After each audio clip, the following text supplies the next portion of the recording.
You're listening to Ideal Practice, episode number 147. Have you, as a practice owner, ever had that feeling that you are like almost there? You almost hit that certain level of success. You almost reach that goal, but just can't ever quite get there? That's an unconscious pattern. There's a reason you're being held back. And today's guest is going to help us understand why. So, stay tuned.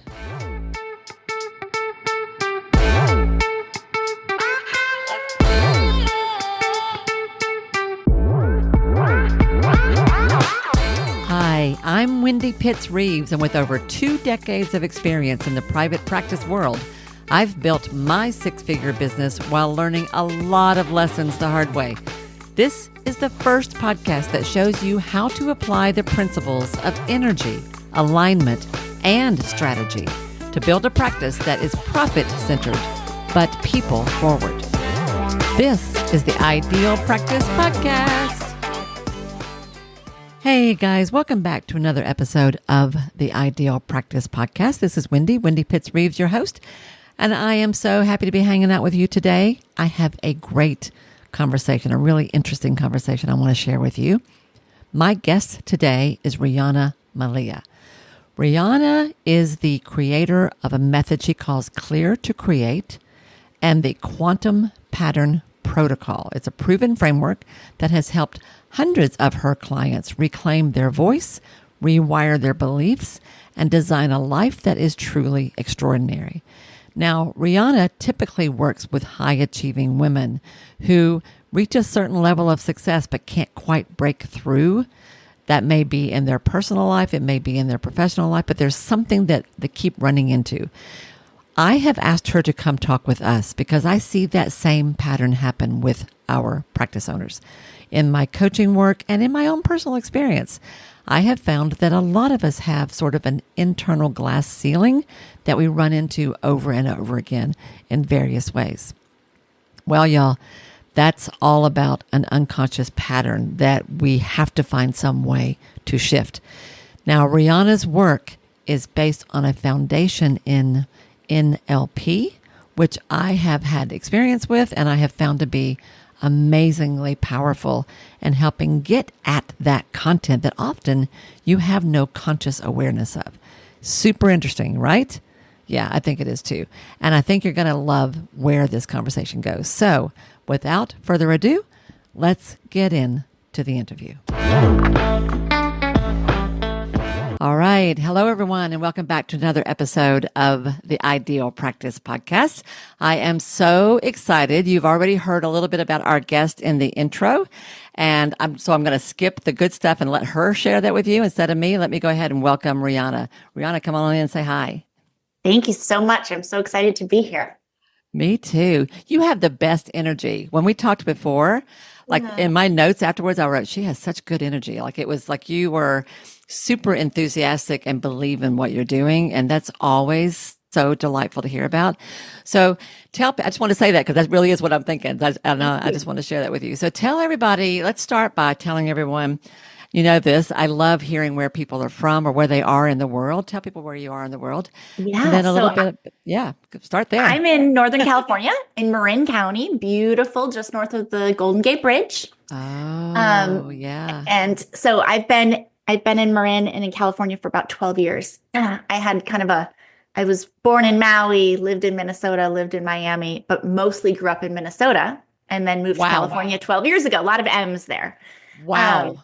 Yeah. So that's where I am in the world. And it's been such a crazy week with a mix of like summer and then winter and summer and winter. Yeah, so I'm ready for summer. It's like that here too.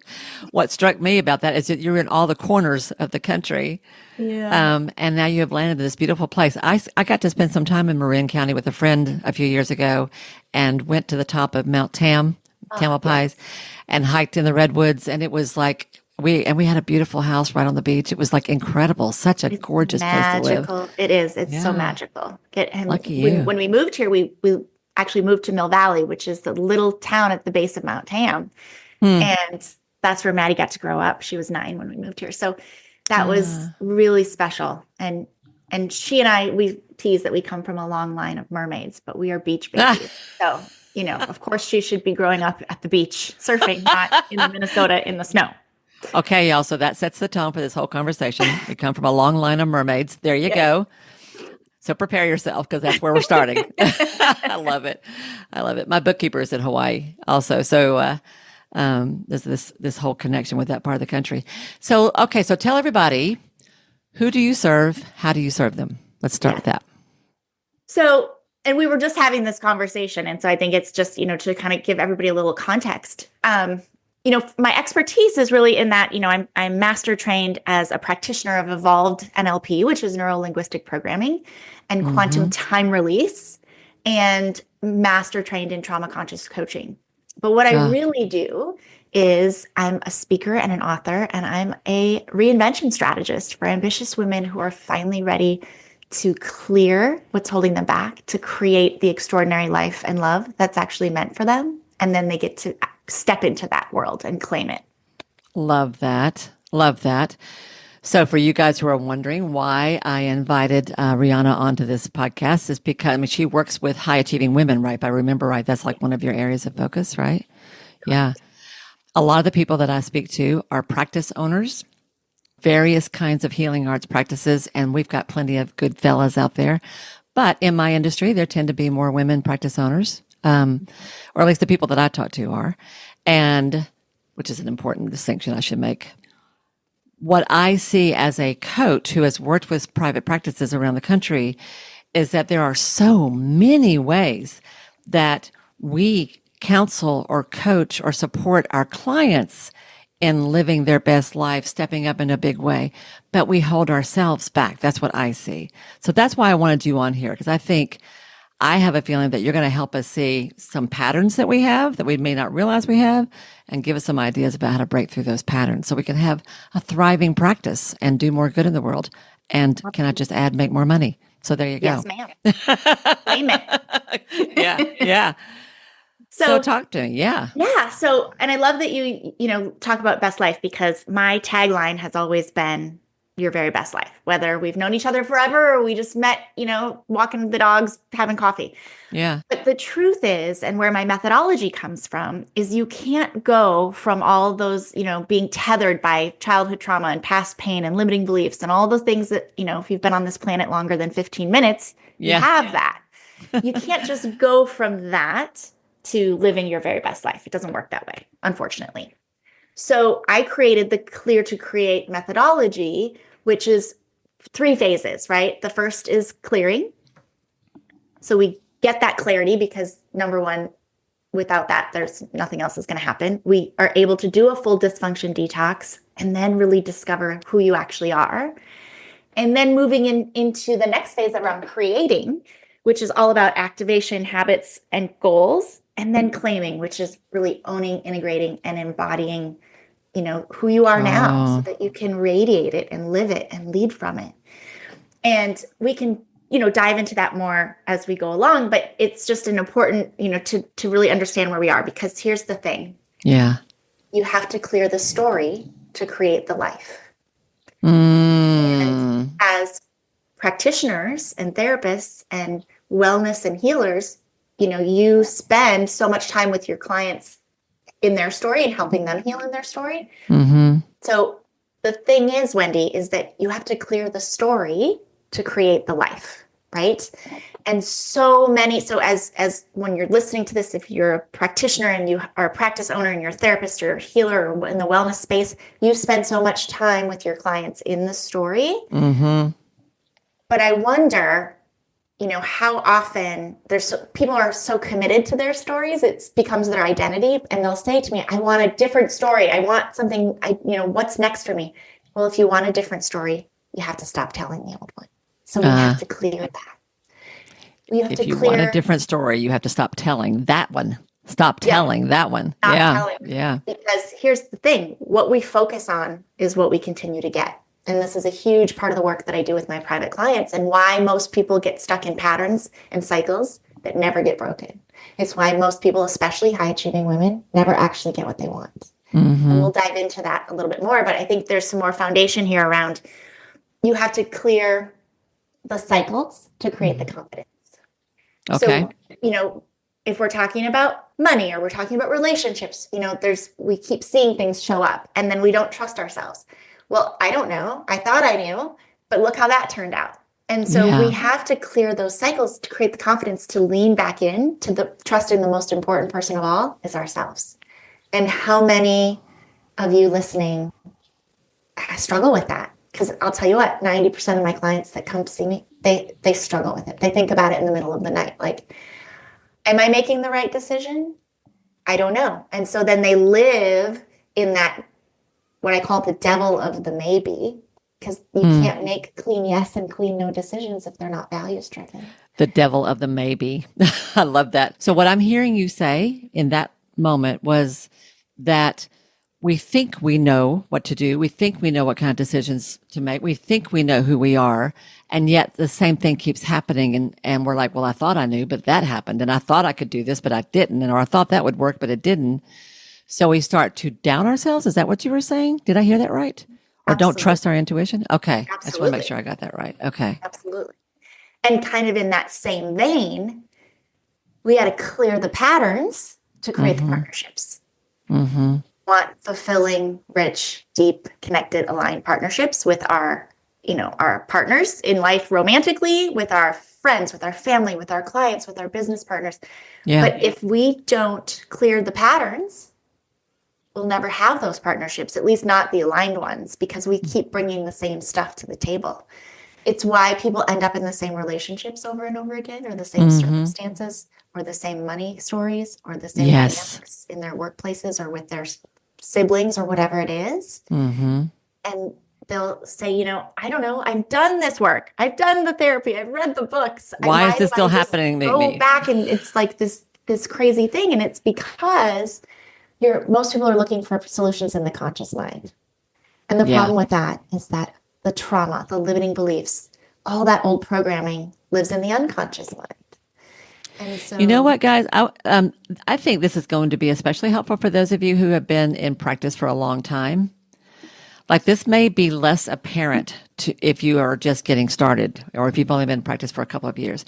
But if you're like me and you've been doing this, you've been running a business for a really long time and you never break through a certain ceiling, you never reach a certain income level, you never have quite the clients you want, you haven't been able to hire the staff if you find yourself like repeating certain patterns, what Riana is saying that this is because there's this unconscious side of this that you don't know about, right? Yes. Absolutely. Yeah. Okay. Clear the story. We have to clear the resistance and the resentment to get the results. Okay. So as you were just talking about, if you never actually get the results that you really want, you kind of almost get there. Yeah. Almost. I would invite you to consider and ask yourself, what am I resenting? Because resistance almost always is what's underneath it is resentment. Oh, that's a writer downer. Mm-hmm. Where there's resistance, there's resentment. Yes. And oftentimes, again, held in an unconscious or a subconscious level. And when we don't clear it, we end up, again, almost getting what we want, but not really. Yeah. And it's really interesting because if we just to talk about can we talk about the unconscious mind first for a minute? Sure. If you think about your body, everything from the neck up is your conscious mind. Okay. So it's your critical faculties. It's everything you know. It's your goal setter, and we use it all day long. It's 10%, which means the rest of your body, everything from the neck down, the other 90% is your unconscious mind. So if your conscious is your goal setter, the unconscious is the goal getter. It's the operating system. Oh, okay. I like that. It's the literal library of everything you've ever experienced in your entire life. Everything that's ever been said to you, everything you've ever said to another person, every feeling, every experience, and it's held at a cellular level. Yeah. So we know memory is cellular. Of course, we think about it in the brain and it's in our circuitry, but it really is held at a cellular level. And when it's not released properly, we see things like patterns and cycles that never get broken over entire lifetimes and generations for that matter. We see things manifest in the body like anxiety, depression, overwhelm, autoimmune disorders, illness, injury, disease, because that weight, that negative charge that's being held, it affects your DNA. I mean, it actually changes the molecular structure of your physiology. And it also is the one thing that keeps people from getting to step into the version of them that is the most aligned and the most empowered. And so many people feel really frustrated, or they'll say, but I've done all this stuff. I'm a smart person. Yes. Yeah. Most of my clients are brilliant and they're emotionally intelligent. Here's the thing. It's not your fault. If you could have figured this out already, you would have. You are brilliant and you are aware and you are, you do have a desire and you have the motivation. All of those pieces are though in the conscious mind. Yep. And if you've got this, when you have the unconscious beliefs or unconscious blocks, they're unconscious, you don't know it. It's hard to fix something that you don't know. I really love that what you're saying about if you find yourself almost getting there. I think that's really interesting. Do you mind saying just a little bit more about where there is resistance, there's resentment underneath? Because that's new. I haven't heard that before. I'd like to know more about that.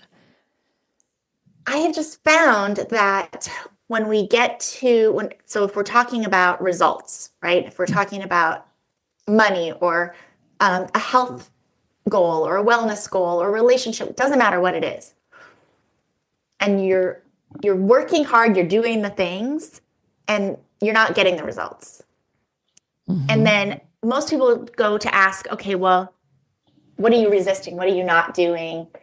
What are you feeling resistant about? Well, I don't want to get hurt again, or I always start something and then I fall off the wagon with the diet or the exercise, whatever it is. Right. So there's this resistance. But what I found, especially tapping into the unconscious mind, almost always where there's resistance, there is some kind of old resentment that there wasn't needs that got met.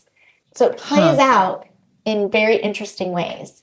And sometimes people can go, oh yeah, that makes sense. I'm super resentful because my best friend, everything she touches just turns to gold, and she doesn't have I'm always in financial stress, or I'm always in financial pressure, or, my husband can, take a 5-minute walk with the dog and, he loses 10 pounds and I start myself and run a 5K and I gain 10 pounds. Right. So, and it's these little things that live in the unconscious that you don't even realize are actually there most of the time. But it's feeding the resistance, which will keep you always from getting the results. Okay. That's very interesting. Because I think about resentment in terms of the financial stress that a lot of healers in practice do, where if they're not tending to the financial side of their practice, or they don't have good boundaries around payment with their clients, they start to resent their clients or resent the daggum practice because it's exhausting and they're not making any good money. So resentment is something that I tune into as kind of a red flag that there's something here that needs your attention.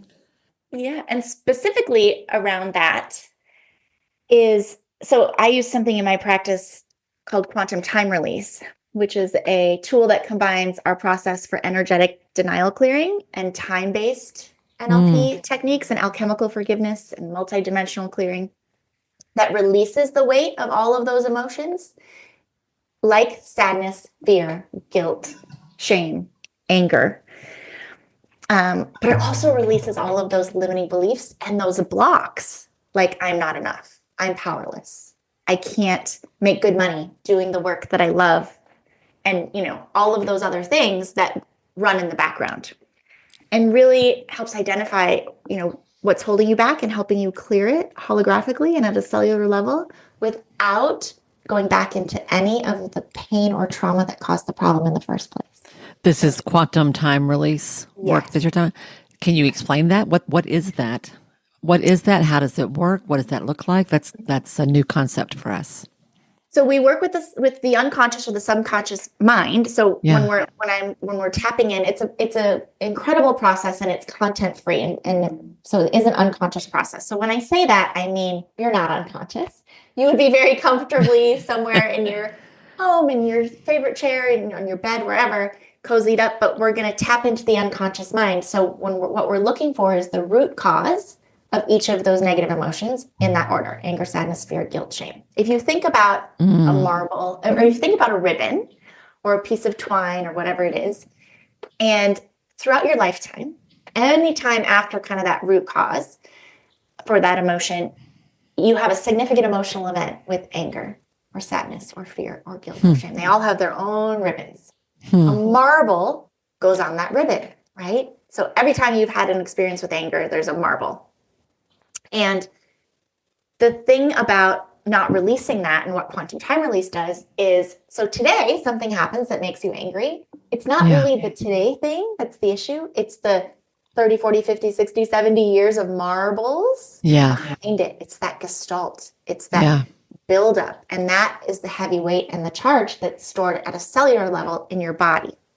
So we get to work with the unconscious mind to actually identify the root cause of those problematic beliefs and the root of those negative emotions, and release all that old stuff.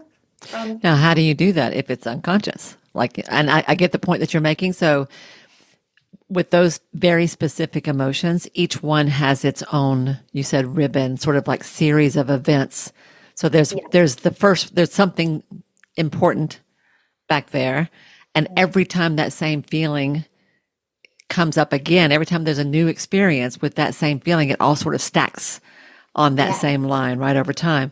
So what you do is go back and identify whatever that early thing is, or that first event. How do you do that if it's unconscious or you can't remember it, or it's whatever? And I'm guessing, I know you have an answer to that. Well, the amazing thing is your unconscious knows. And so it's kind of like this. Let's play with the unconscious for a minute. Okay. So I want you to imagine for a second that, have you ever seen, either you or your people in your life, those big gumball machines? Yeah. Okay. So I want you to imagine, and if you're not driving, like, just close your eyes.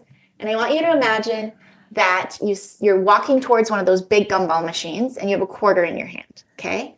Now you're approaching it, and you put it in that little silver slot, and you turn the crank. You can kind of hear it click. And now you hear the gumball. It's going down the spirally thing, and now it lands in that little metal cage.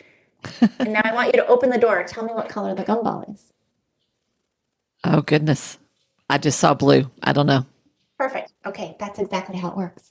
So I might ask you, Wendy, is it okay with your unconscious mind for you to understand the root cause of anger so that we can clear it and bring you into a greater sense of wholeness today?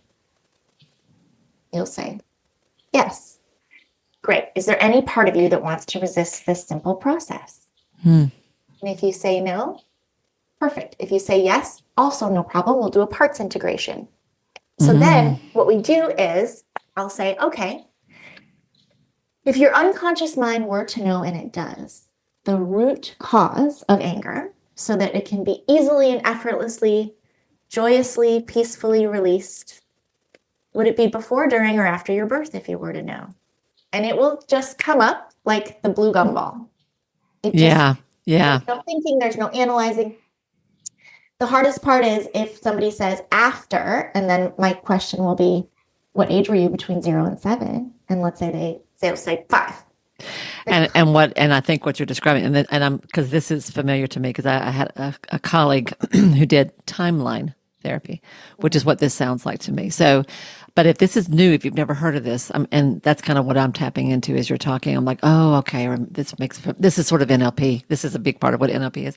But what you're saying is that you don't have to know that as someone leads you through this process, things will just come to you. You will have, and like I was thinking, you went through this really quickly, so I want to go back and go through this a little bit slower. You said, we'll start by asking, is it all right with you if we I've forgotten the language you used, but you asked two very specific questions in the beginning. Yeah. Repeat those questions for me.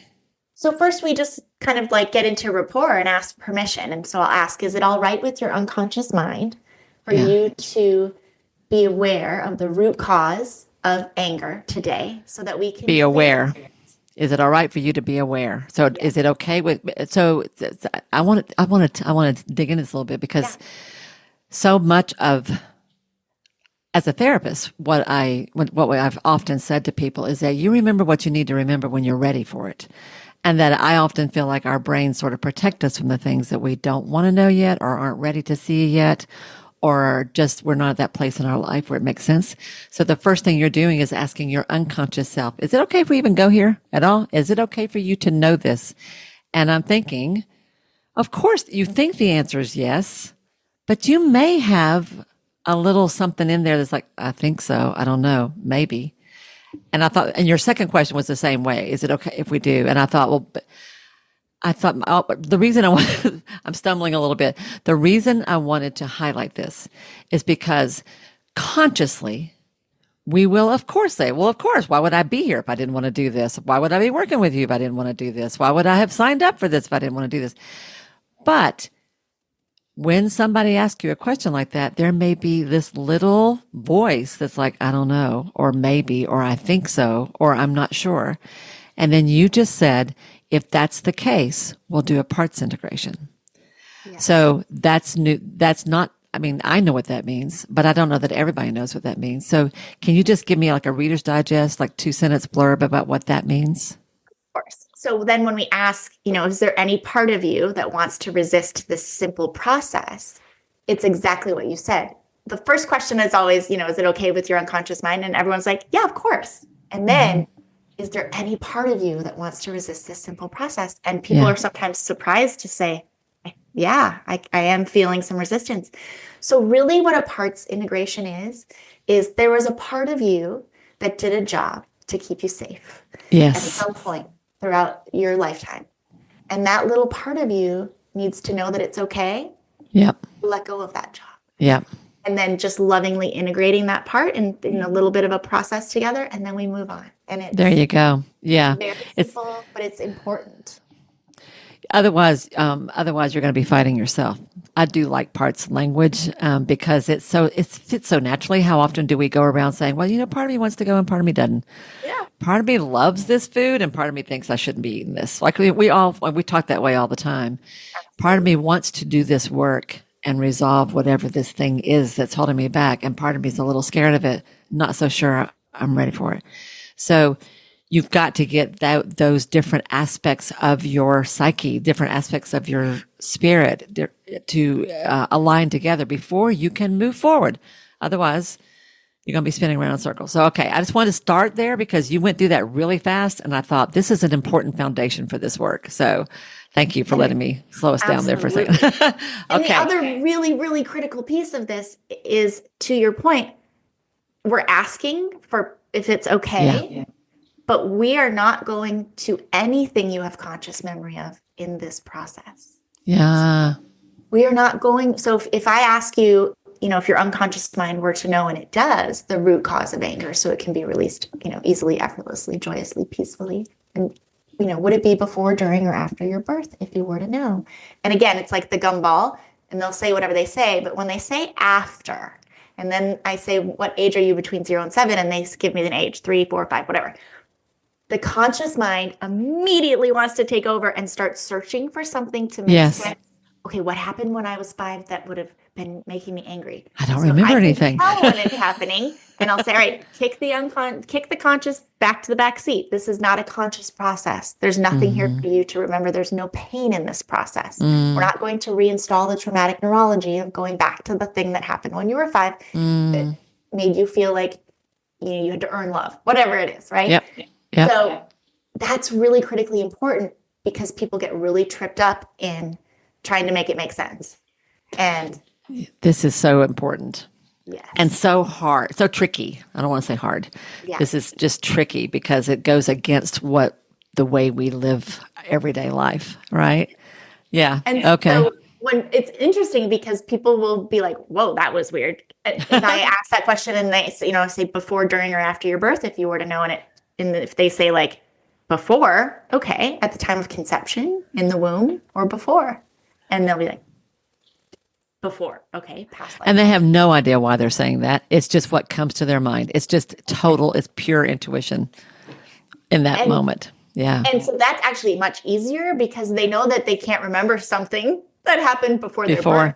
Yeah. But when they're 5, they're trying to like, the logic starts to try to take over. So that's always where I have to just pull it back. Yeah. But what's so beautiful is then we go, we clear it, we transmute it, we check and make sure that the anger is gone.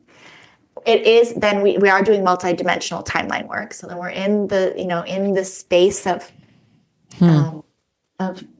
being in the kind of the field of pure potentiality, and we do some forgiveness work with self. Wait, say that again. The field of pure potentiality. Say that. Okay. The field of pure potentiality. Okay.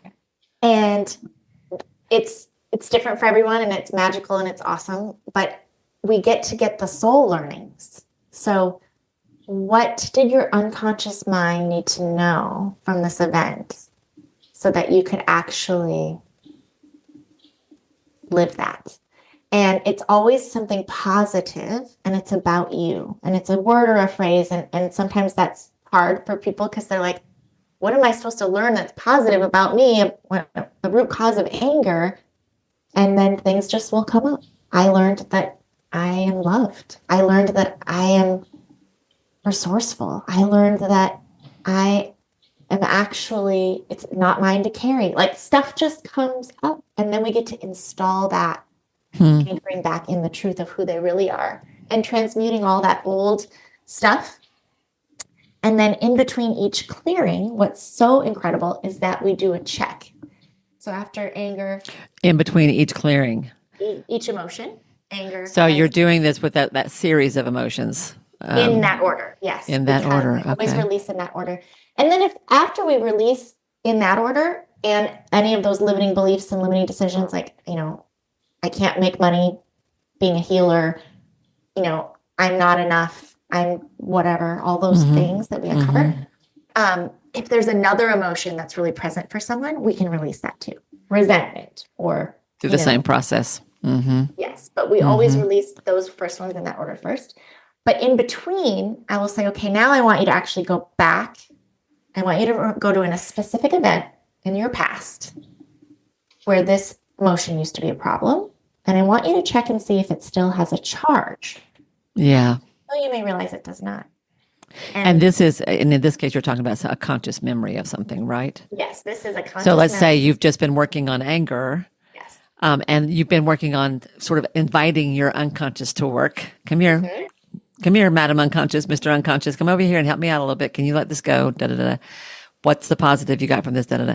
And then after you work you as a facilitator, as you guide them through this process, then to test it, you ask them consciously, think of a memory of a time that you felt anger or a time that you were angry about something. When you remember that now, does it still have the same emotional charge that it used to? Am I hearing you right? So you're kind of checking in, because if you've done this, if this has been effective, then those marbles fall off the ribbon, don't they? Yeah. They do. There you go. And it's the most fun, magical ahas in those temp checks, because people are like, whoa, if you would have asked me that 2 hours ago, I would have been right back in the drama and the story, and my heart would have been racing, and I would have felt, because every time you go back into a memory like that, your body processes it again as though it's happening and changes your physiology. Which is another reason why not to keep telling that story all the time. That's exactly right. Yeah. And then once we've checked that, and sometimes I'll have them check a couple, then we future pace, and I will say, I want you to go out into the future, into an unspecified time in the future, where if it had happened in the past, you would have felt unwarranted or inappropriate anger. Tell me what happens instead. And now we're installing new neurology. Now we're creating new neural pathways with the relationship with that emotion going forward.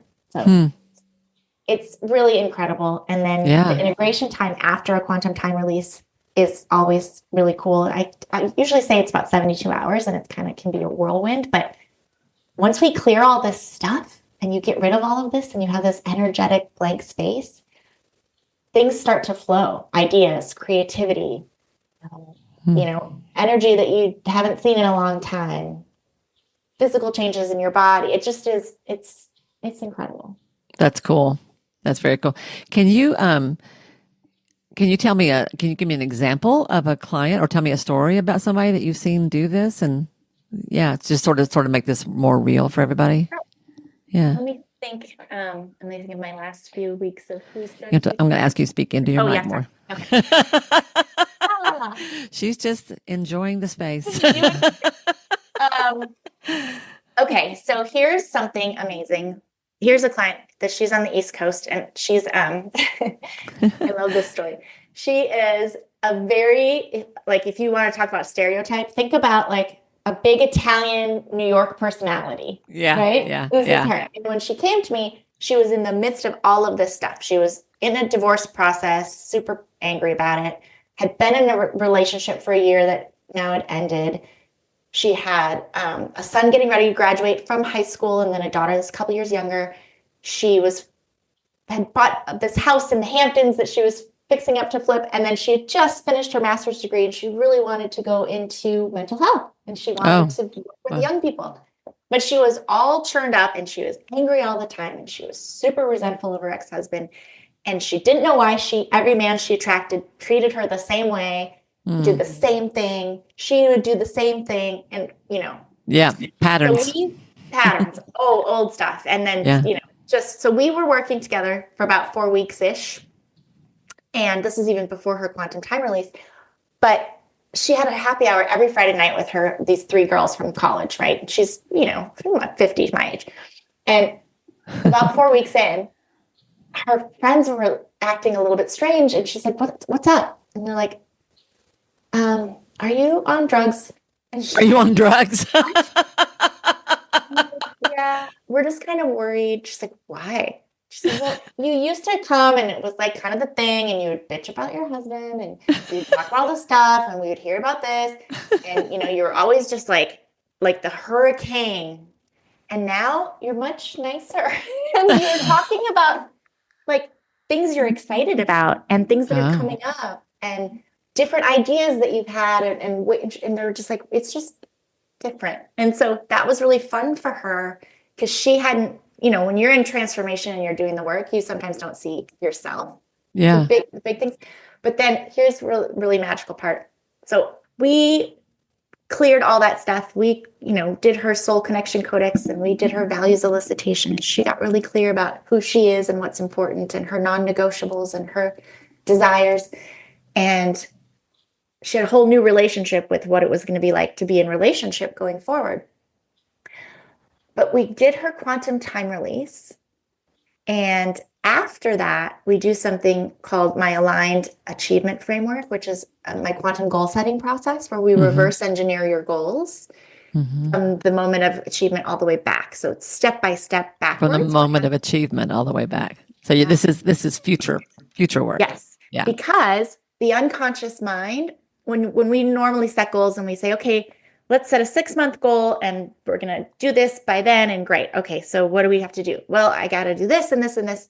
We miss about 70% of the most important pieces because you can't fill in the blanks going forward. So when we reverse engineer it and we go backwards, first we design the goal in a very specific way. And then I will ask, okay, what happens in the second before you achieved it? How do you know you're there?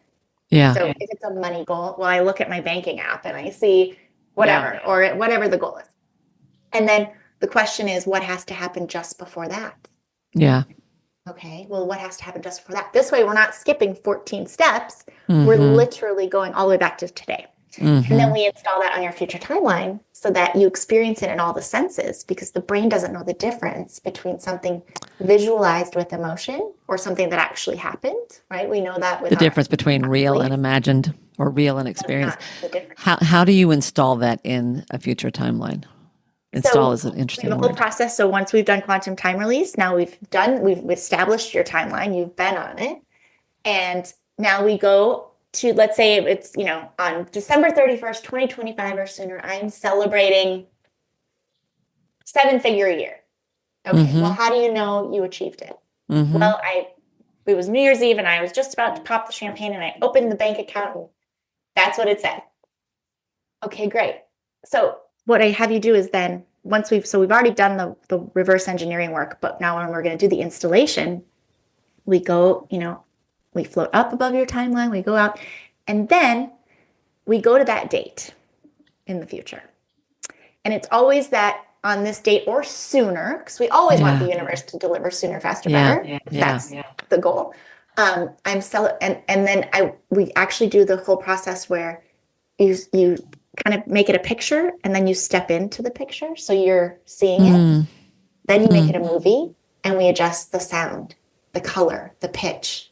What do you hear? Who do you see? What do you feel? What's happening around you? And then once it's perfect, then we put it back in the still frame. We step out of it. We frame it in the most beautiful frame ever. And we install it on the timeline on that date. And then what happens is your reticular activating system in your brain is ignited. And it will now be laser focused, looking for the people, the experiences, the opportunities, the resources that need to align to make sure that you actually get to achieve this and live this life instead of just wishing for it. So you'll have to, I'm going to ask you to explain the reticular activating system. I know what that is, but I don't want to assume everybody does. So remind everybody what that is. So it's like a little bouncer in your brain. So if you've ever decided you were going to buy a particular kind of car, a black Lexus, whatever. There you go. You will then see them everywhere. Yes. That's the reticular activating system. If you're at an airport and it's super loud and there's announcements going off everywhere, but if somebody says, Wendy Reeves, are you in the gate area? You're going to hear it. Even if there's 10 million voices around you that you couldn't have picked out a single word, because your brain is always, your reticular activating system is always listening for your name. You can play with this in a really fun way. So today, pick something. Hearts. For the next week, play with hearts or play with a color or play with an animal. Pink elephants. All right. Now I want you to really, all right, you're on a search for pink elephants for this next week. Yeah. They will start showing up in clouds, on TV, in a random, you'll see a greeting card with a pink elephant that'll jump out at you at Trader Joe's. It is so true. I'm going to tell you. In fact, I can connect this to you. This is very funny. So this is a really important point that she's making here. And for a lot of folks in the healing arts, this may be familiar to you, but one of the things I want to make sure that we do here is tie this into what you guys need as a practice owner. So depending upon where you are in your own development as a business owner, you may be looking for a particular kind of client. You may be looking for a particular kind of staff member that you want to hire. You may be looking for office space that's exactly what you want, that you can't even imagine how you're going to find it. I don't know what you're looking for or what your desire. It may be that you're looking for a way to take 2 months off a year and not have to worry, right? But whatever it is, when you go through this process that Malia is talking about, what I hear you describing, Malia, is just in a very, very, very structured and specific way. You are, what did you say at the beginning? Clear, creating, claiming. We haven't got to claiming yet.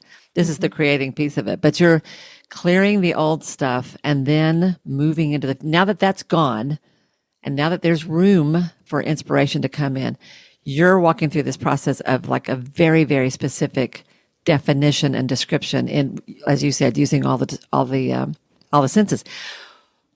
It's just dawned on me. One of the things that you said to me when we met, and people hear this all the time because I'm always talking about things I learned when I meet you guys in the beginning.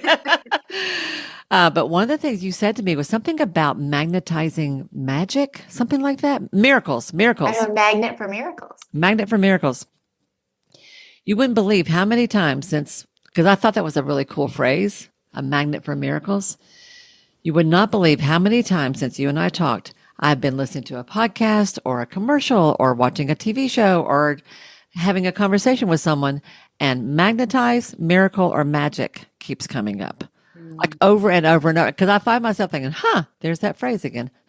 There's that phrase again. There you go. Perfect example. Seriously, I've been thinking about it. And just because the way my brain works, I'm like, so what does that mean? And why am I thinking about it? Well, it's you. See, You did that. I got into your RAS.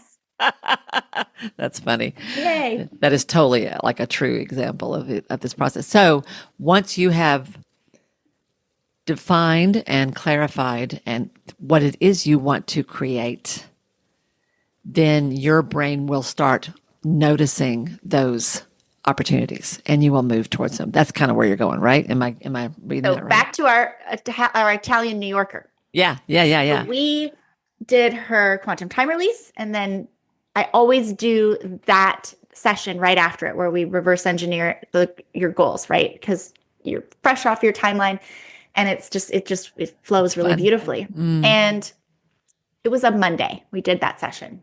And hers was around, she really had gotten clear that she wanted to work with young people in the mental health space. But she didn't want to move because her daughter's still in high school. She loved where she lived. She loves her community.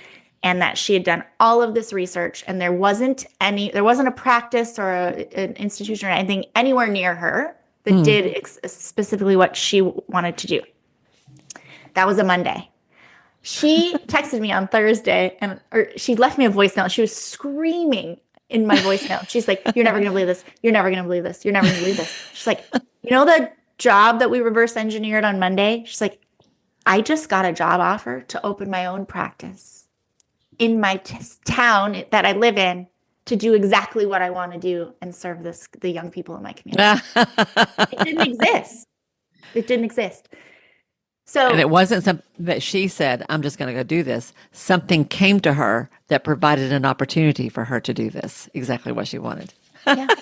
So she's like, "Now I get it. Now I get what you say when you're a magnet for miracles." In fact, there's another really important aspect to this that I think we should talk about, and it's where our thoughts go, right? And this plays a big part in why people stay stuck and why they get the same circumstances and keep getting more evidence that it's never for them, right? It's not meant for them. Love isn't meant for you. Wealth isn't meant for you. Whatever it is. Because every day we think between 65,000 and 85,000 thoughts. Good Lord. How did somebody count that? That's what I want to know. That's a great question. But it's been studied for decades, probably hundreds of years. And 90% of those thoughts are recycled. They are the same thoughts we thought yesterday, day before, week before, month before, for sure in the middle of the night when you're stressing out and you're running all the scenarios and the conversations and all the what ifs. Problem with that is 75% of those, 90% of those thoughts are negative. And I get a lot of pushback on this. Because as we've, discerned, my clients are smart women. And so they're like, "I think I got the mindset thing, I am clear, I do not want these things." And that's the key. Most of the time, and you don't realize it because it's how the brain is wired, you're so focused and thinking about all the things you don't want. Yeah. That's all you will continue to get. I don't want to have clients that drain me. I then don't pay their bills. I don't want to be in this financial position. I don't want to work this hard and not have a life. I don't want to be alone. I don't want to do this alone. I don't want to be hurt again. La, la, la, la, la. And even though people think that that's mindset work where they're declaring that they don't want that as definitive, the unconscious mind and the universe doesn't hear the clarifying don't. All it knows is what you're focused on, and it's all it continue to give you. So I put together a part of the work that I do, and we do this, but it's called Magnet for Miracles, and it's where I teach you in 72 hours flat how to fully rewire your thought process using an away wall and a toward wall and a rubber band. But oh wow, it's incredible because people are so blown away when we analyze it and track it and look at it of how much time they're spending thinking about the things they don't want. Which is all that away wall stuff, and how that lower frequency vibrational energy keeps them from ever getting what they want. So I always ask this question: So, Wendy, what's your favorite music? Oh, live blues. Okay. So that's your favorite. And then Yeah. what is your least favorite music? Like you never want to hear it. You turn it off immediately. I try really, really, really hard, but I don't do real well with opera. Perfect.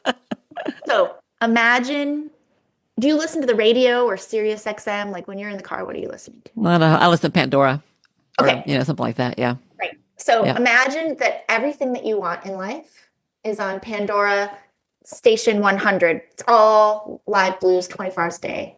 Right. It's right. It's the health, the wealth, the career, the abundance, the love, the joy, the delight, all of it's on channel 100 on Pandora.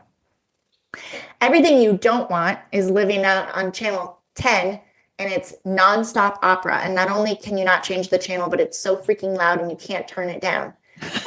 With a mix of rap in there every now and then. Yeah, and then they throw some Eminem in the mix of the opera. If you cannot hear blues on channel 10. Yeah. So you have to raise your frequency to channel 100. Yep. And where does that begin? It begins right here because our thoughts, right? We take something in, it mixes with all of our stories and our internal representation systems, which then mixes with our physiology, which creates our state, which creates our behavior. Yes. So when things aren't working in the way in which you know that they could or should, you think about it like a cake.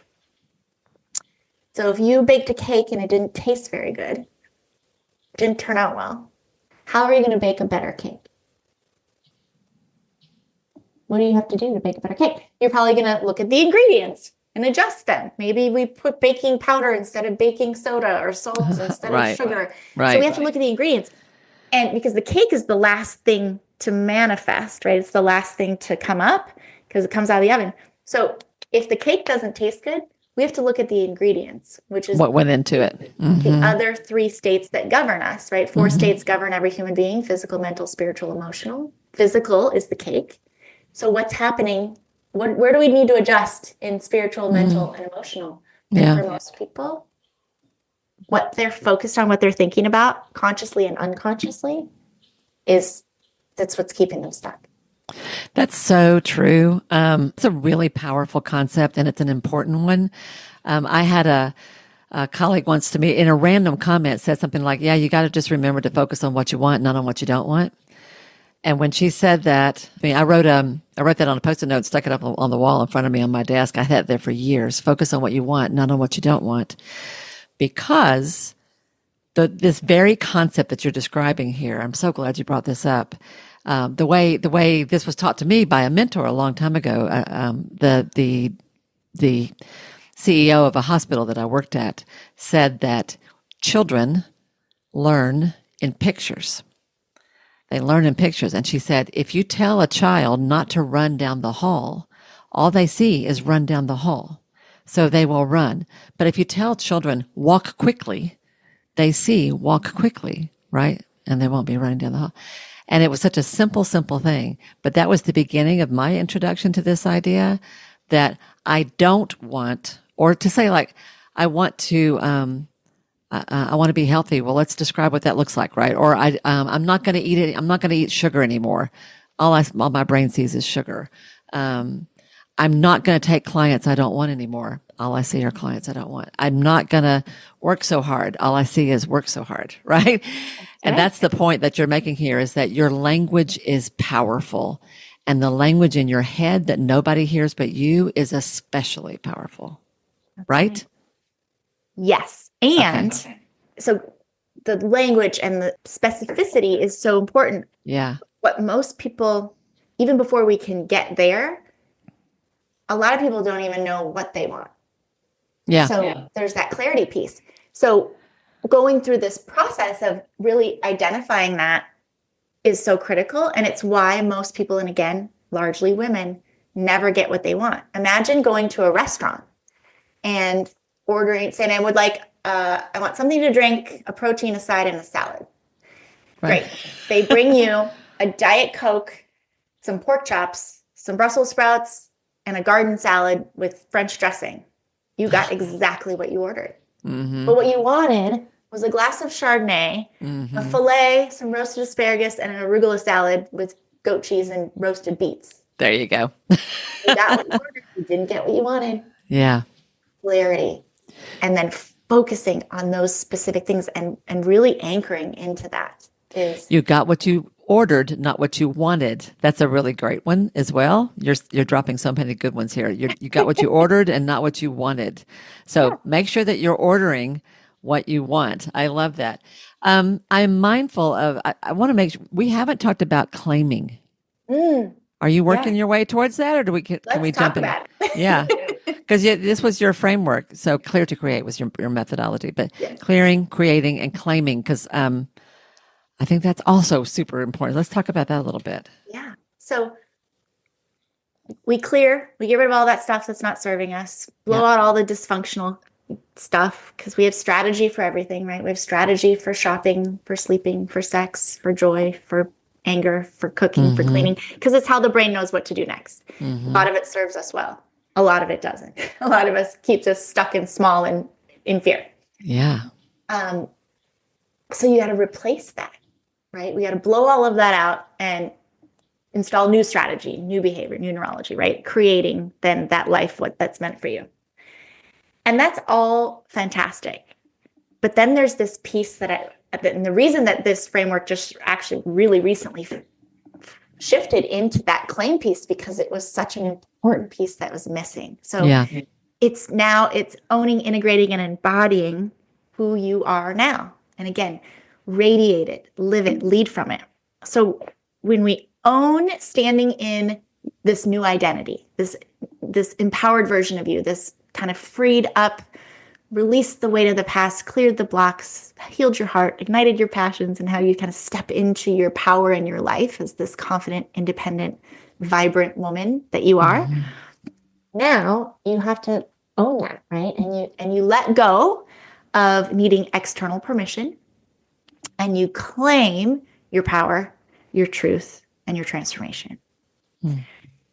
And then we integrate it and we align your environment, your work, your relationships, your decisions, and your energy with the woman that you've become. So you can then embody and be her and effortlessly walk, speak, and lead from this new frequency, right? From the blues channel instead of the opera channel, so that you get to celebrate and shine and magnetize with grace and really embody being a magnet for miracles. That's beautiful. That's beautiful. So how do you do that? How do people, once you realize, maybe what's a good way to ask this? How do you do that, and what stops you? Like, what do you see in your clients? What do you see?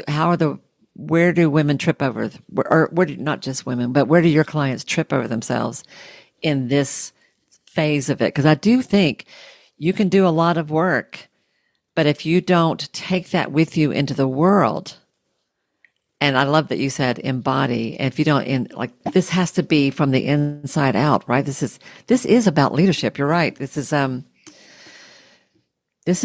way I call it is owning your authority. Like owning your authority, like claiming your space in the world and quit apologizing for who you are. And to quote you, people will be magnetized. You will magnetize people around you. We love people who are sure of themselves. We love people who are confident, not cocky, not arrogant, not egotistical, not narcissistic. If you think about it, I will invite people to think about somebody that you really admire and who is easy to be around. Do you have a friend that you just love because they're always rocking it? And what is it about them that you love? It's not just because they're a good cook, and it's not just because they have a nice smile. It's because they are comfortable in their own skin and they don't apologize for who they are. Yeah. That's kind of where I take this in my mind as you're talking about it. Talk to me a little bit about that. Like, how do people do this? Yeah. So, and that's a great point. And it's why it was kind of missing, in the work, the claiming piece. And so people work with me in a multiple of ways. Yeah. The clear to create quantum intensive is kind of going through that whole clearing and creating in a very short amount of time, 8 to 10 weeks. And then you're ready. And then women who want to be held at a bit of a bigger level. A lot of my business owners, my entrepreneurs, they want to say, okay, this is my year. This is my line in the sand. Like, I'm ready. And so they work with me in the mastery experience, which is we start with that 8 to 10 weeks and we get clear, we do the clearing and the creating, and then we co-create for the rest of the year everything you want together. So in real time, whatever's going on, if we're working, in your business, in your relationships, in your health, in your wealth, all of those things. And then probably one of my favorite ways to help people step into claiming is I offer a VIP experience, which is 3 days with me, 2 nights, 3 days. And it's designed specifically different for everybody.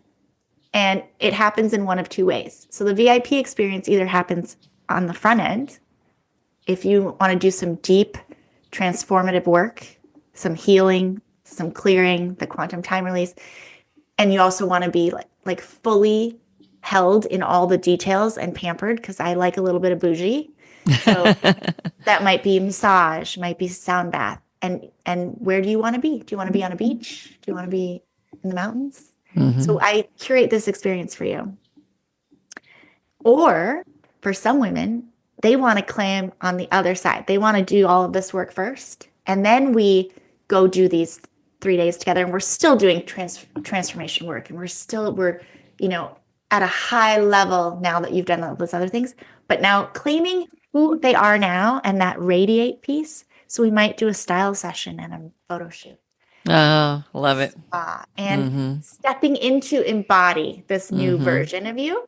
And then what I'm doing right now, just because I get these nudges and it's what I feel called to, is that anybody who does a VIP experience, I'm just going to gift you the entire year of mastery to work with me. That's so that beautiful. You are held for an entire year in a space in which you've never been held before in love, but also I'm gonna really hold you to what you say you want for yourself and your future and your life, because so many people can do the clear and the create, and it's life-changing. Yeah.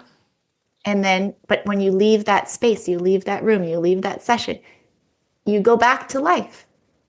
It's like the re-entry from being in space, right? There was people in space the other day. You're up there and it's like, oh, la, la, la. And then it's that freaking re-entry. That's brutal.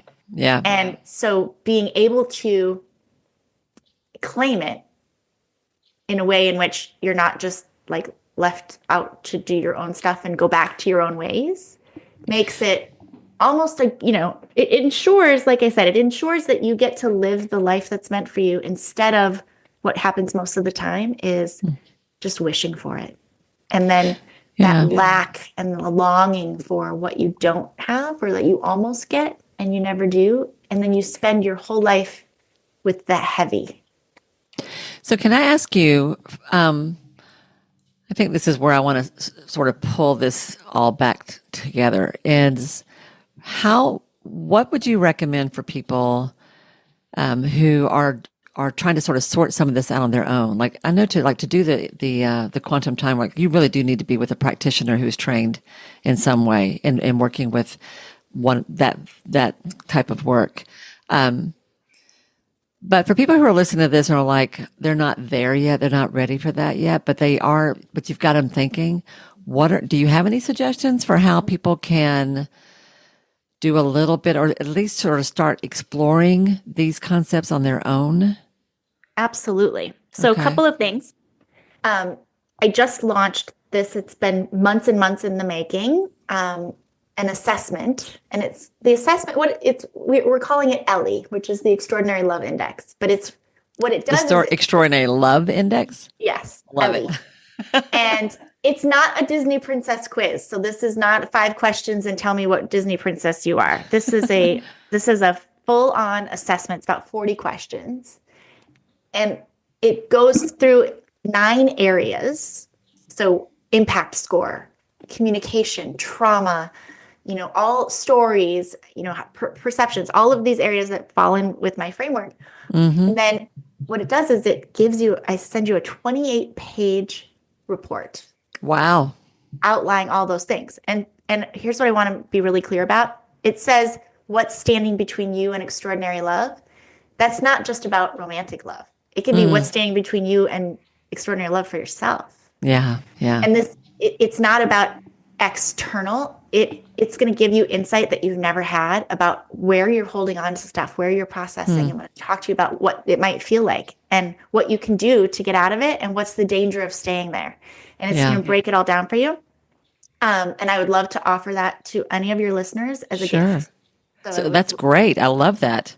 That's That's amazing. And then there's an opportunity in that assessment to join Magnet for Miracles, which is a very, very, very low entry, but it's where I'm going to teach you how to actually rewire your thought patterns inside of 72 hours. So it's work that I do with my private clients for tens of thousands of dollars in some cases. Right. But so those would be my recommendations of where to start. Okay. Because and how do people, it's about understanding yourself. Understanding yourself, yes, which is what that assessment is designed to do.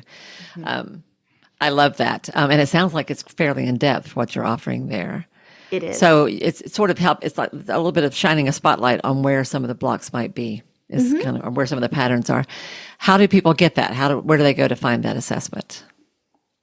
So you can go to, you have to do the HTTPS if you get it this way, but it's whatever that is, https://quiz.rianamalia, which is RIANAMALIA.com.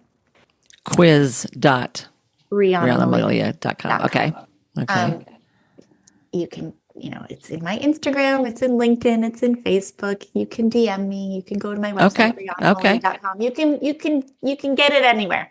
Okay. But that's where I would say for man, woman, everyone in the world should take this assessment because the insights are so rich. That's great. No matter where you are in your life, in your love, in your profession, in your career, in your money, it's going to make a difference beyond anything you could ever imagine. That's awesome. Y'all, we will have that linked below for sure. We'll have her website and anything else in terms of different ways to find Riana. We'll have that down below for you. So that's a free resource. And it sounds like it will be one that will get you thinking. So I encourage you to go check into that. It sounds like it'd be worth it. And I do invite all of you to look into the method that Riana is sharing with you, this quantum time release way of work. And I had not heard Evolve NLP. That's a new version of that for me. Anything you can do that will help you understand and work with your own unconscious, guys, is going to clear, because we all have it. We all have it, and we have it in ways we don't even realize we have it. And everything, what I always say is that how you do anything is how you do everything. So whatever your stuff is in your own unconscious and in the rest of your life, that's going to show up in your life as a business owner too. It will, going back to something that Riana said at the very beginning about when you almost make it, when you're almost to your goal and you keep almost reaching it, but you never quite get there. There's a reason for that. And what she's laying out for you guys today is a way to figure out what that reason is and change it. Rewrite that story, which is so powerful and so important. And I don't care how long you've been in business or how old you are or how long you've been at this. This is something you have to come back to. This is not a one and done kind of thing, because we are complicated individuals. Riana, this has been awesome. Thank you. So I really appreciate you walking us through in some detail your process and how you do things. It was really, and I'm from the South. We talk slow here. we talk slow because we have to hear. I'm like, wait. What was that? What was that? There were several things you said that I was like, oh, that was a good one. Oh, that was a good one. And I'm just like, I want to think, go back and listen, y'all. Maybe listen to her slower. Slow the player. Don't put me on 2X. Put me at half of an X. Half an X. Yeah, it's very funny. And you're not even a Yankee, but you did say Minnesota. You grew up in Minnesota. That's very funny. I did. Yeah. Anyway, I just wanted to say that because there were a lot of little bits that you dropped today that I think, oh, that was really, really juicy and important and valuable. And I hope people will do what they need to do, go back and catch that. Before I wrap up, I mean, I really, really appreciate your time today. This is lovely and congratulations. It sounds like your own business is really growing. You've Yes, got, thank you. like, you're sort of solidifying who you are and what you do as well. Yeah. I didn't even ask you this. I should have asked you, what's your backstory? What is it that got you into this line of work to begin or this type of this way of working? I didn't even Oh ask you gosh, that. that's a You, long story. is it Let a me long, see if can I you, can give you the really abbreviated version. I usually start with that, but I didn't today. Uh, growing up with my mom, who was a single parent, and I was so lucky to have my grandparents, my Bumpy and Grammy. They were my people. I grew up and spent every summer with them in a horse barn in a tiny town in southern Minnesota. And my Mm, dad wasn't really ever around. He had another family in California, and maybe here and there once a year or something. When I went off to college, he's like, "I never helped your mom. I never helped you. I'm gonna help you take care of your room and board." So I went off to college. I was like, okay, super grateful. And I had been there maybe a couple of months, and I got a phone call from the housing people from the dorm saying, your bill was never paid and you're mm, maxed on loans. And oh, so I was like, well, what am I going to do? I guess, am I going to quit school? So I'm very resourceful. And I think for most people, when we are hit with something, when life comes at us, yeah. we think that it's a lack of resources, time, money, energy, support, that is the thing that's keeping us from Mm-hmm. getting through it. But really, it's a lack of resourcefulness. So Mm. I left the dorm.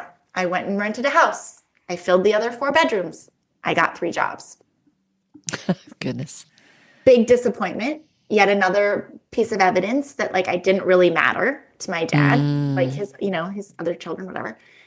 Fast forward a couple years, got married very young, the ripe old age of 22, because I was certain I was going to be an old cat lady and no one's ever going to love me, because that's true.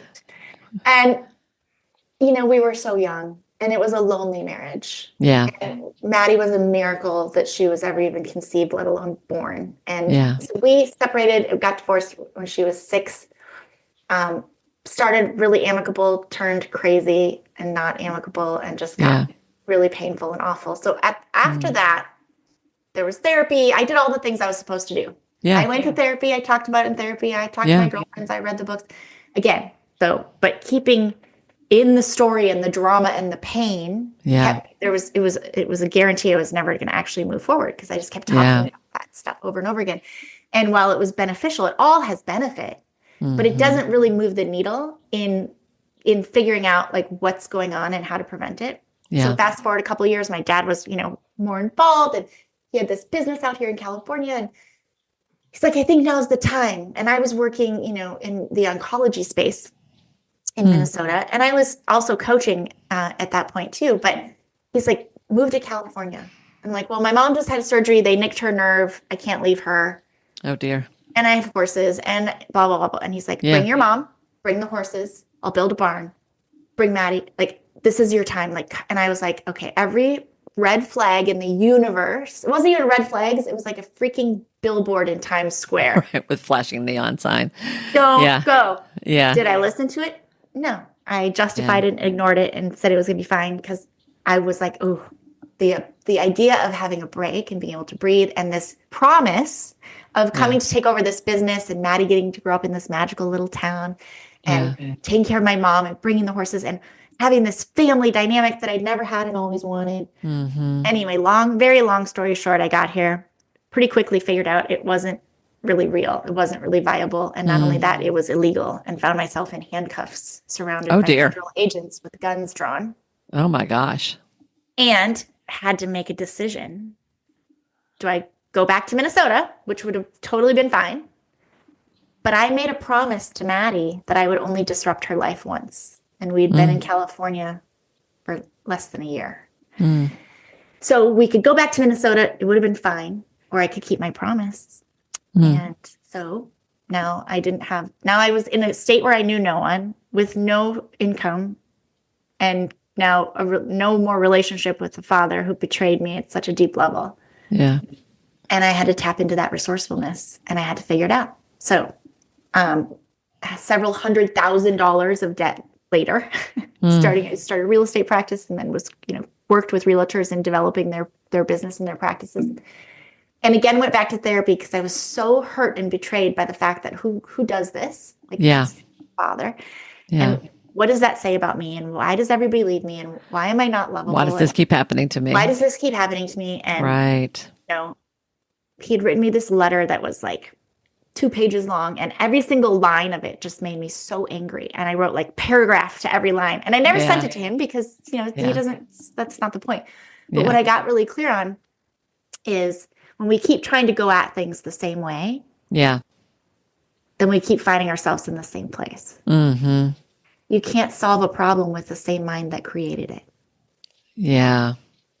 Yeah. So somebody introduced me to some work similar to what became my life's work and my frameworks and my work. Mm-hmm. And in a matter of weeks, there was parts of me that I didn't recognize in all the best way.